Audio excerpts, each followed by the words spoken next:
Hey everybody, it's Eddie J on Crypto, and here's the second half to the Sunday Roundup. I was getting into XRP in the last video and hit the 10-minute mark because I was rambling on about, what I'm seeing for the next week. Let's get into XRP a little bit. XRP to me cannot lose. Notice how I'm saying XRP, not Ripple. We'll get to that in a minute. Let's talk about the coin. XRP to me is in a can't lose situation. Judge comes back and says XRP is a security. Okay. Now it's a registered security. Like it's a security, you have to register. Great. Now it's a registered security. You could do a lot with a registered security, right? There's a lot you can do with a registered security. Banks can trade you that means you're recognizing that it holds value, and that value can be leveraged. That value can be tapped into in a number of different ways. There you go. They lose registered, security back on all the exchanges.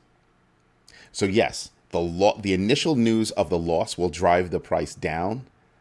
But then when people wake up and they realize what you can do with the security, all of the exchanges will be like, oh, it's registered. We can put it right back on our exchange and keep it moving.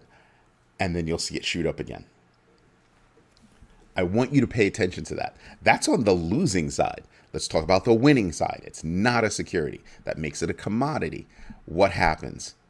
Well, the initial news of the win makes it go up. Small pullback because people want to make some money. That's cool. Then it goes up again with every single exchange that lists it again. You want to know what else happens in both scenarios? In both scenarios, the usage of Ripple goes up. Here's something else that happens that people aren't paying attention to. Ripple as a company is now done with this albatross that's hanging around their neck.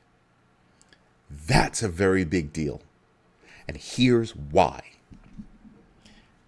They're going to go IPO, and that'll be it.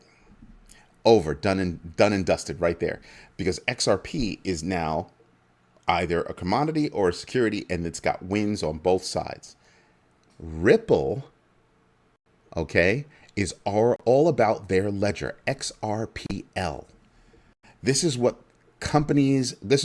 financial institutions around the world, this is what governments around the world are playing with. This whole thing got started, I think, because way back, that's where they started. They started playing with XRPL, and they saw a value to it. Speed and low fees. That's where it is. It's a win-win. So whether, it's a loss at first and then people wake up to what it can do, because the pullback will be, we don't know, blah, blah, blah. Ripple already knows. Why do you think Ripple has been doing all these things around the world? This is why. When that albatross in either direction, when that albatross gets removed from around their neck, the coin itself will take off. Then you have the coin and you have the company, because the company will go IPO. Then you can invest in both. And I'm sitting back and I'm all for it. I think the government's case is crappy at best. They have a problem. I think that's where we lie right now. Because for Ripple, it's all about XRPL, their ledger protocol, how they're actually moving things around. Cheap, fast. That's what's up. Look at the news that's out there. This country is thinking about using, XRPL for their CBDC. This company is looking at doing this because they can maneuver money cross-border faster.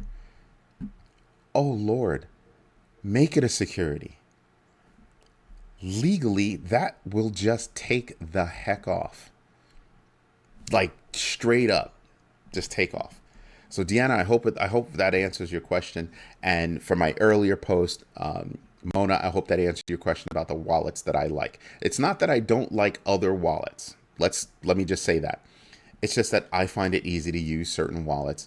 You know, I have a Qcoin account, I have a Mexi account, I've got all kinds of accounts all over the place. I've got standalone wallets, Trust Wallet, Coinomi, Coinbase Wallet. Those are all standalone wallets. I have a lot and I leverage a lot of non-custodial wallets. That's where my funds are. I do not put my funds on a Coinbase or a centralized exchange, right? Unless I'm going to move my coins, unless I'm going to sell them. I'm going to off ramp into fiat. That's the only reason why I do it. And for everything else, I've got my wallets. I use MetaMask to communicate with a lot of different sites to, for verification, authentication on a lot of different sites. So just putting it out there for you. That's your complete Sunday roundup. I hope you appreciate it. I hope I gave you the information that you're looking for. Again, this week, I'm expecting positive news, and I think we can get there. I think that we could possibly see a big uptick in July. Pay attention to that. Anyway, this is Eddie J on crypto. Have a good one. Bye-bye.